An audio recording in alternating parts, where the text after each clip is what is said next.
few weeks ago, we brought you some fiery goodness courtesy of the Harmony engineers, and as we approached the launch of Open Staking, it felt like a good moment to return to the Dragons and dig in further. Now, it was early evening on a Saturday just after TGI when I found Daniel and Ganesh deep in discussion on the best ways to test the network. As a non-technical person, I found it fascinating, and I hope you do too. So right now, we're unsure about certain limitations within our network. So I am currently working on kind of a design of how to benchmark our testnet and see what our limitations are, how can we break it, how we can extract information from it so that we can analyze what's wrong with it. We're basically trying to denial of service our own network and see what happens when we do a DOS attack. You know, a network is only as strong as its weakest link, and we're trying to find that weakest link. So when what we were working on was essentially more of our tooling, what we were going to use in our tools that won't limit us, right? One thing we were discussing is how can we use our CLI to benchmark our testnet. And when we're using our CLI, we have different things when we're doing multi-threading. Right now we have hard-coded limits to our testnet. We're trying to circumvent that limit so that when we benchmark, we're not susceptible to this. So how do we spread out all our transactions? And if we're going to spread out a bunch of transactions, how are we going to keep track of sending all the transactions? What kind of limits in our script do we have to do this? Like if I'm using Python, I have to deal with threading, and sometimes threading doesn't really work as well as I want it to work. So we were discussing certain issues that would arise within our model of benchmarking. One issue was like dithering was, when we're measuring like our TPS, we may be measuring a bit off. We're trying to simulate also like the rolling networks. So no network in the world exists where it goes from no activity to peak activity. So we're like, okay, so how do we simulate that kind of ramp up usage was one of these things to put in our script. Another thing is how do we keep track, like how do we verify that a transaction went through? Because of certain limitations, we can't just sit there and wait for the transaction to come back to us because it takes, our block time takes a bit.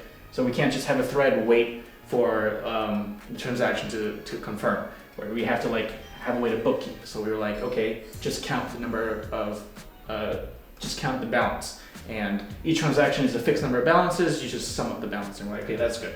What happens if we have many different accounts that we want to send transactions to? Well, that's going to cause a bit of a dithering because every time you query for a balance, it takes ever so slightly a couple of milliseconds, but that millisecond adds up. So all of a sudden now we have a weird TPS. So we're like, okay, do we even need that many source accounts or like that many destination accounts? Does that make a difference? We're like, well, no, right? It probably doesn't. So we only need one source account. It makes it so that this dithering problem goes away. In the process of doing all this, we were considering many different options. We were looking, how about we do direct like RPC calls? No, we don't want to do direct RPC calls because if that changes and we have to rewrite our entire benchmarking script. So instead, we just do everything through the CLI to make things simpler. But that has some trade-off because the CLI is some overhead. At the end of the day, like an RPC call is cheaper than going through an entire CLI, but we're like, it's probably future-proof to just go through a CLI. And these are just sort of topics that we're tossing around because sure, I can come up with a benchmarking script in a couple of hours, but that's just gonna work for that one-time use. I'm designing something that can automate our testing, our benchmarking in the future. Every day we're learning about new trade-offs, right? Every day there's something that's, we have to consider this. It's almost like there's a huge switchboard of trade-offs and we're focused on this little portion of the switchboard and we have yet to consider that portion.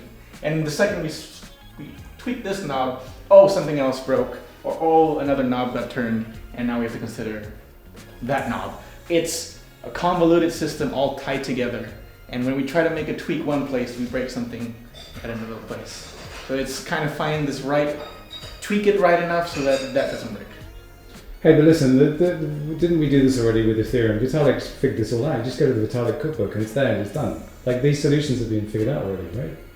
Well, not on a sharded network, right? And plus, like we're trying to go for high TPS at a low cost, right? And Ethereum just doesn't offer that. There are many problems when you go for sharding. and we're solving problems that no one has ever solved before. So that's it for another week's Harmony Insights. Next week we'll take a closer look at the Harmony office as we go back to the noughties for a brand new episode of Cribs. Yes, you heard that one right. See you next time.